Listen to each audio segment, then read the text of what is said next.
Hello, ma'am. My name is Prashant. I'm studying in BTech 4th semester CSCC, bearing the roll number 22951A05F9. My tech talk topic is macroeconomics and the reality. So, introduction. In macroeconomics and reality, Christopher Sims, the writer, critiques the prevailing practices in macroeconomic modeling of his time. Traditional models, dominated by large-scale simultaneous equations, often fail to capture the true dynamics of economic systems. He argues that these models impose unrealistic and priori restrictions, leading to results that do not reflect empirical realities. He advocates for the use of vector autoregressions, which allow for more flexibility and accurate analysis of economic data. In this presentation, Sims presents a profound critique of the traditional practices in macroeconomic modeling that dominated the field during the late 20th century. The conventional approach to macroeconomics was largely built around large-scale simultaneous equation models, a framework that originated from the Keynesian revolution and was further developed in the post-war era. These models aim to represent the economy by specifying a comprehensive system of interrelated equations that detail the relationship between various macroeconomic variables such as consumption, investment, output, and inflation. Critique of traditional macroeconomic models. Traditional macroeconomic models, such as those developed in the Keynesian framework, often involve a large number of equations designed to capture various relationships within the economy. These models typically rely on predetermined structures that dictate the relationship between variables, distinguish between exogenous, independent, and endogenous. Dependent variables impose restrictions based on theoretical assumptions rather than empirical data. Sims argues that these models are overly rigid and often fail to account for true complexity of economic dynamics.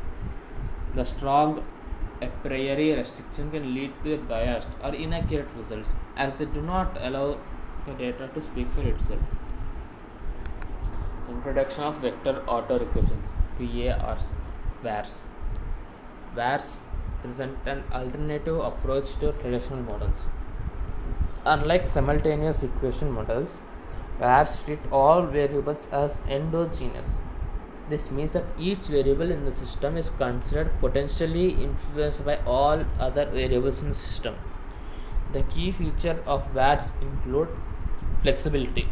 VARs do not impose predetermined relationship between variables.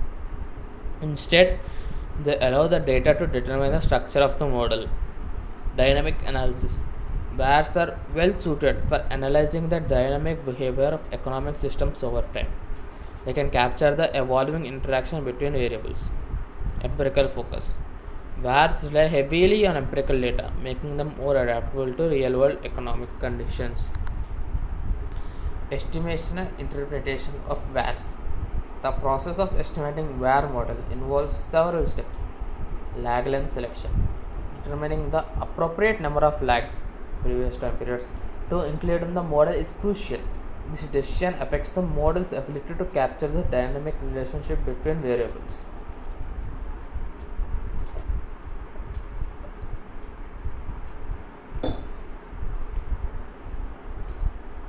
Parameter estimation. Once the lag length is selected, the parameters of VAR model are estimated using statistical techniques.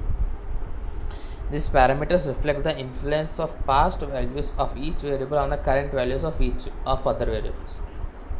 Impulse response functions. These functions show how to shock to one variable affects other variables over time.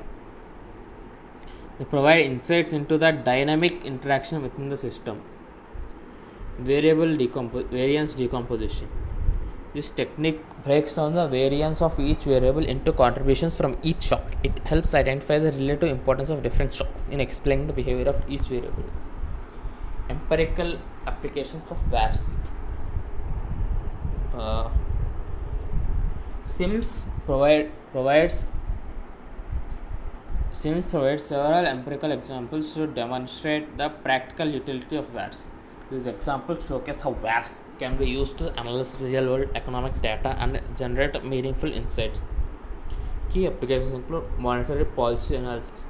VARs can be used to study the effects of monetary policy shocks on various economic variables such as output, inflation, and interest rates. Business cycle analysis. VARs help in understanding the interactions between different sectors of the economy during business cycles. Forecasting.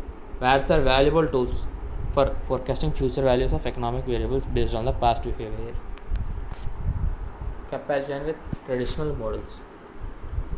Sims compares the results obtained from the VARs with those from traditional macroeconomic models. He highlights several advantages of the VAR approach. Less restrictive. VARs do not impose restrictive theoretical assumptions, allowing for more accurate representation of economic dynamics. Better to fit data. Empirical evidence often shows that VARs provide a better fit to observe data compared to traditional models. More informative. The flexibility of VARs allows them to uncover complex relationships and interactions that traditional models might miss. Implications of macroeconomic research. The introduction of VARs has significant implications for macroeconomic research. Shift in methodology. Sims work represents a shift away from purely theoretical models towards more empirical data-driven approaches. Improved policy analysis. VARs provide policymakers with more reliable tools for analyzing the effects of different policy interventions. Enhanced understandings. By allowing the data to guide the modeling process, VARs enhance economists' understand of true nature of economic relations.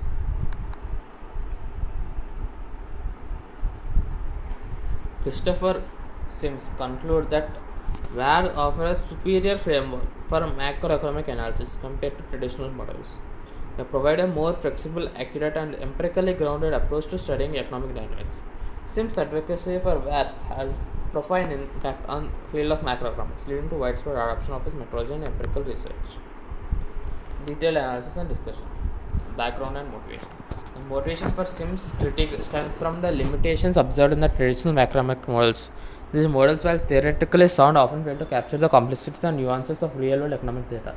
The rigid structure and the predetermined relationships can lead to models that are not only interconnected but also informative when it comes to policy analysis and forecasting. Development of VAR method. Since development of the VAR method addresses these shortcomings by treating all variables as endogenous, VARs eliminate the need for arbitrary distinctions between exogenous and endogenous variables. This approach allows for more holistic analysis of economic systems, where the interaction between variables are driven by the data itself. Technical aspects of VAR. The technical aspects of VAR estimation involves several key steps. Lag length selection. Selecting the appropriate number of lags is crucial for capturing dynamic relations between variables. Various criteria such as the Akaike information criterion and Bayesian information criterion can be used to determine the optimal length. Estimation techniques. VAR parameters are typically estimated using ordinary least squares or maximum likelihood estimation. These techniques ensure that the model parameters reflect the underlying data generation models.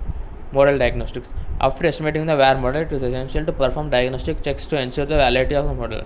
These include tests for autocorrection, stability, and appropriateness of the chosen lag length. Impulse response analysis.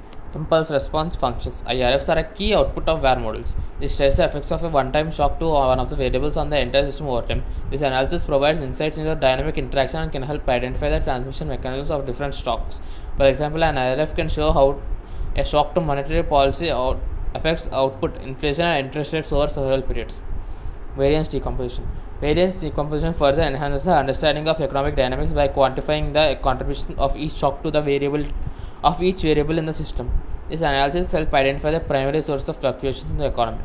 For instance, variance decomposition can reveal whether output variability is mainly driven by supply shocks, demand shocks, or monetary policy shocks. Empirical applications. Sims demonstrated the practical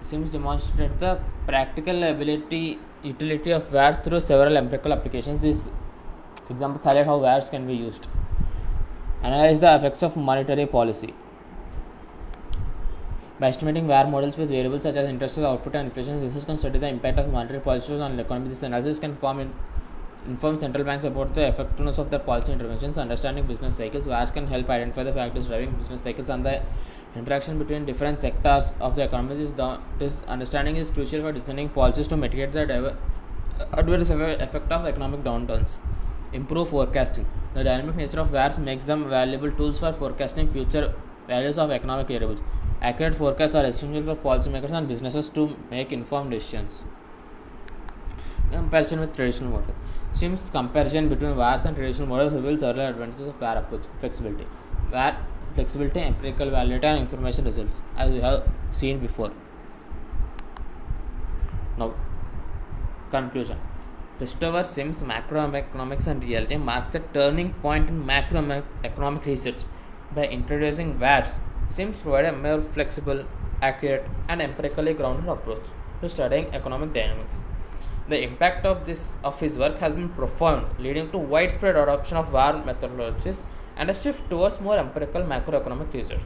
Sims' advocacy for letting the data speak for itself have paved the way for more realistic and informative economic analysis. Thank you.